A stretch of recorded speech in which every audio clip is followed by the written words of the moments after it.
Hi students, it's Arthur again, and we're now going to talk about a marketing plan. So the marketing plan is not part of the Business 206 assignments. However, it can be a very important part of your overall career planning for your job search. So what we're really going to be talking about here when we speak about a marketing plan for individuals, it is really a key step in what we would call a targeted job search. What a lot of people do is what's called kind of spray and pray. And so basically, they're applying to every position they could think of without targeting their job search in lots of different ways. Even the most basic in terms of targeting resume and LinkedIn profile to focus on your specific job, but also just not really having a particular focus in their efforts, particularly when it comes to networking. So, a targeted marketing plan is really a key step to get yourself focused on what you want to do. We basically want to, you've heard the phrase, you want to work smart in this process. And so, what we're going to do is we're going to try to focus the process to align our efforts towards a defined goal. And yeah, it doesn't have to be that specific target, but it does need to give us directions. So, you may have heard me say already in this class, we don't need to think about a GPS, but we at least need to think about having a compass to help guide us. And then hopefully over the course of your time here at UNCW, working with your mentor, if you're in Cameron Executive Network, for instance, but things that, you want to do in terms of doing informational interviews to learn more about what's available for you. Those are going to be things that really help guide you towards focusing in on a specific role that you might be interested in, an industry that you might want to focus on, and then ultimately companies that you want to target. And the areas that we want to think about kind of are encompassed in these categories. What's my desired role and title? What type of positions do you think you want to explore when you're in job search yourself or for internships as well? And then the second question is, do I have the competencies and skills to do those jobs? So it'll be important that you start to identify those roles, and then start downloading some job descriptions. Start looking at what the qualifications are, and then building your career here at UNCW to qualify for that, right? Do your training. Think of it as an athlete, and you have a goal to be a professional athlete. What do you have to do to put yourself in place to do that, right? It doesn't just happen just because you actually play the sport, but you have to focus on the things that are going to differentiate you, separate you from your competition. What's your value proposition? This will be really important as we start to think about things like your elevator pitch when you're networking, doing your informational interviews. And then when you actually get to interview, you have to explain to someone, the hiring manager perhaps, what value you're going to bring to the organization. That's going to be a real critical piece of developing who you are and how you want to communicate your value to others. And then, we got to start thinking about what industries am I most interested in. And, that can come from things like what's your passion? If you want to work in nonprofit, if you want to work for profit, what kind of manufacturing industry? Or do you want to work for a service company? Those kinds of things. I know a lot of you are also entrepreneurial. And so I had quite a few students who have started their own business. In fact, they come to this class already having run their business. Maybe they started in high school doing landscaping or power washing, things of that sort. It's a fantastic idea, great for a resume. And if you have that passion to be an entrepreneur, that could be one of the things that you prioritize here. But a lot of us are going to work for companies. And then when we start thinking about that, what does that mean? Large company, small company, public, private. All of these companies have very different cultures and styles. So you need to kind of figure out what that means to you and what culture you want to see in an organization. What values and what mission statements do you want to see from organizations that are going to really excite you about joining an organization? And then some of the basics that we normally think about, may not really resonate with us until we start thinking about is where we actually want to work. If you live in Raleigh and you're here at school in Wilmington, you chose Wilmington probably for the beach, but honestly, where do you want to reside when you graduate? And so start thinking about that now and start planning for that. And we'll talk about why that's important later when we get to things like job offers and we talk about cost of living. Work structure is important. What work structure means is, do you want to be in office, remote, hybrid? So there are challenges around remote positions now. A lot of people want to be in a remote job. However, if you really want to move up in an organization, you aspire to be at a senior level in a business, working remotely is not the best for visibility and showing people what you can do, and for networking within an organization to build your credibility and your internal, what do you want to call it? Basically, what kind of an asset are you to the business? There's a better word for that, but I can't think of it right now. And then, of course, compensation and benefits. So we talked about trade-offs in one of the previous videos here. Do you want to work, you're working for a dollar, or are you working to have a good work-life balance and a great job that you are passionate about? That job may not pay as much as a different type of position, so that might be something to think about as well. And then when you start putting all of this together, it's not just a list of 9 categories, so to speak, but what are your top priorities? Because there will be trade-offs. There's no doubt in my mind that most people, 9 out of 10, 19 out of 20, maybe it's 99 out of 100, they really have to think about, what's really important to them. But the main thing about that and why it's important to have priorities is we really want to focus our efforts. So as we go through this list and we start thinking about what kinds of things are important to us, hopefully that will help us generate a company list at the end of this. And we'll start showing what that looks like here in a couple of slides. But when we talk about value proposition, this one is kind of the most difficult for students to kind of absorb. And that's around your skills and competencies, your experiences and achievements, and your personal attributes. All of these things are very important about how these all come together to form a strategy for you and what you're going to be a good fit for. But the biggest thing that we really want to focus on here is for you to think about what types of roles might come from these 3 categories.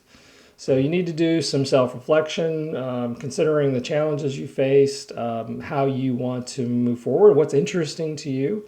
You need to do some market research. You'll find that as you start to do more research about the industry and the companies that are in there, you'll find out about how the industry is going. Is it a growing industry or is it a contracting industry?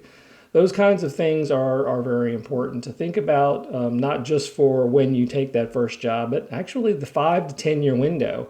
Where is that industry going? Because if the industry is contracting, what you might find is that once you get in there, it might be very challenging for profitability, and you might find that industry is prone to layoffs because it is contracting. That might be something to think about. And then once you start bringing all this together, and then we're going to say, okay, now that I have a better feeling about where I want to go, now I can start customizing the message. I can start branding myself. I can start customizing my resume to target these companies and these roles. I can make my LinkedIn profile a great landing page for people looking for young early career people in LinkedIn and in Handshake. So all of these things are going to be great to help you get focused on what you want to do, but also to help people find you, help the right people find you. So some ways that you could get feedback are obviously the mock interview process to help articulate your value proposition, do a peer review, talk to your fellow students and friends, and kind of get feedback from them, talk to your professors as well. And then basically this is going to be a rinse and repeat kind of thing. You're going to be continually kind of evaluating what you want to do, where you want to go, and are you prepared to get there consistently through the rest of your time here at university. And if you see any gaps, now we talk about filling those gaps and making sure that you're ready when you actually are starting to interview with companies. So this is what a marketing plan looks like, and I failed to mention at the beginning, but there are a ton of resources in the marketing plan that will help you, including this template, and it'll show you kind of how we want to go through this. So the first area of the marketing plan is your objective and targeted roles. Now, I will tell you that This is not a document that's designed to be filled out sort of sequentially. You may bounce around quite a bit because you haven't perhaps don't have enough information perhaps to focus down enough. But I want you to start kind of filling this out though, and then this is going to be a living document for you, and then you're going to continue to adjust this document through your academic career, hopefully, if you choose to use this. But I think it's a good tool. Is it the best tool? It's one of the better tools that I've found anyway, and I think it really works well. But these are going to be roles and companies that you want to target. Again, this can be very high level, but we should start using our priorities to help us, define this process. A branding statement or a professional summary. This is about a kind of a concise paragraph at the beginning of a resume or LinkedIn profile that will highlight your professional identity, core competencies, and achievements. It's really designed to give employers a quick overview of who you are professionally and what you bring to the table. So the components of it are your professional identity, your core competencies, and your unique value proposition. And so a statement like this will hopefully make you unique and stand out from others. It will include your achievements and the impact they've had in your roles. And as I said, you're going to use this as sort of the starting point for a resume or LinkedIn profile or even a personal website should you choose to go that route. And the goal here is to immediately capture the reader's attention or your whoever you're communicating with, capture their attention and make them want to learn more about you. Ultimately, all of this is designed that when they encounter you in whatever media source or any way that it comes about, so whether you submit a resume, whether they reach out to you on LinkedIn or Handshake, or whether you actually are starting to do some informational interviews and networking, this is going to help you create that great first impression because you've got a summary that you can share with them very quickly. Moving on to competencies, these are going to be the top categories from your research that are related to the jobs that you're interested in. Again, if you're you're still early in your process, you may want to just focus on, your concentration at a high level. So, if you want to think about, finance roles, you might want to think about the key skills that are important across finance roles. A good place to get this information, of course, is job descriptions. You can use Pathway U because they have large categories of jobs and example job descriptions you can use. Of course, things like company websites, informational interviews, and actual interviews that you go to if you're interviewing already for internships. This can also be a mix of hard and soft skills. However, what we're trying to focus on here is the things that you feel are your strengths. And also things that you need to learn that perhaps you may have a gap in already. So this is a great list to say, am I good here or do I need to reinforce this particular area? Moving on to the elevator pitch and positioning, this is kind of a subset of the branding statement in a way. It's a short, persuasive speech that you will use to introduce yourself. It'll highlight your unique value, express your career goals. It's often used in networking situations like career fairs, interviews, when you meet somebody for the first time, and there's really a limited time to make a first impression. And the components of this is going to be an introduction, a brief introduction of who you are professionally. It might include your current role or professional aspiration, your unique selling proposition, a clear statement of what sets you apart from others, and then a goal or a call to action. This is going to be your ask. It's a concise expression of what you're seeking, whether it's a job, advice, or a connection.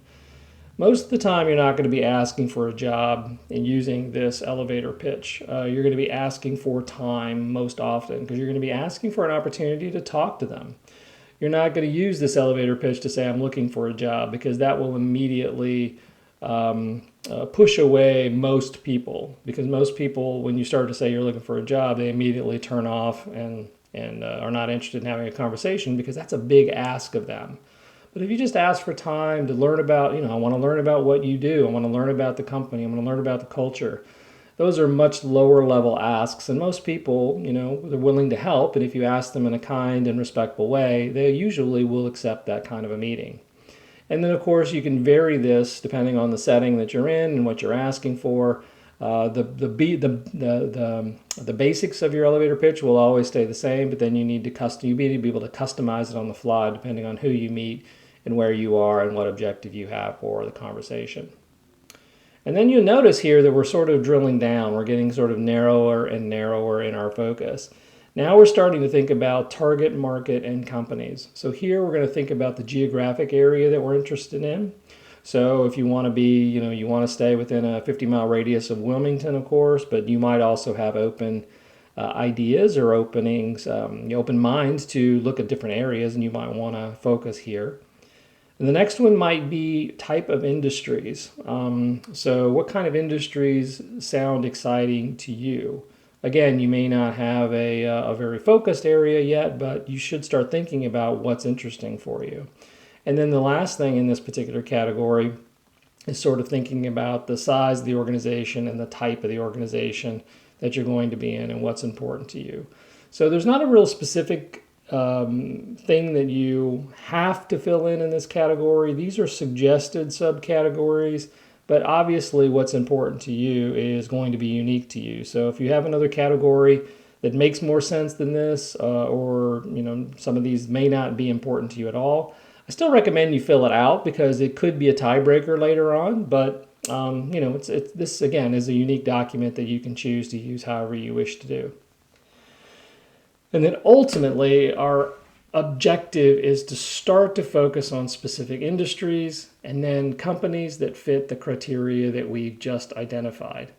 And once we start to identify that information, we can start to do some research and identify companies that fit that structure that we're looking for. And that's where the value of this really comes into play, because a narrowed list allows us to identify specific companies that we can target for networking and for job search. And it's going to be a great way of really focusing your energy, kind of with the 80-20 rule, right? We want to spend most of our time working on the most important activities, and this will help us do that. And the reason for that is we're going to try to develop that list so that it looks and using this target as an analogy, this is going to be the companies that meet 90% or more of our priorities. And those are that level 1 companies. That's where we're going to spend the majority of our time. Once we sort of exhausted that, or we can also work in parallel perhaps a little bit with the level 2 companies. These are companies that meet most of our criteria, but we may have to sacrifice one or two things, but it's not unreasonable. And then finally, the third categories are, these might be companies that are not the ideal situation, but they're ones that meet some of the targeted priorities that we have. And here, joining them may require us to make some uncomfortable decisions about, for instance, we might want to have to think about relocating somewhere where we maybe don't want. But our objective is that we want to focus, again, our energy on the 1 and 2 category items or companies. And then, once we sort of exhausted that, we'll work on the third level category. But again, our objective is to network and focus our level 1 and level 2 opportunities. So that's the process. It's pretty straightforward, but it does give us a way of targeting our activities, focusing on very specific things, and putting together a plan that can make sense for you to help you work smarter, not harder. All right, thanks very much, and we'll see you soon on the next topic.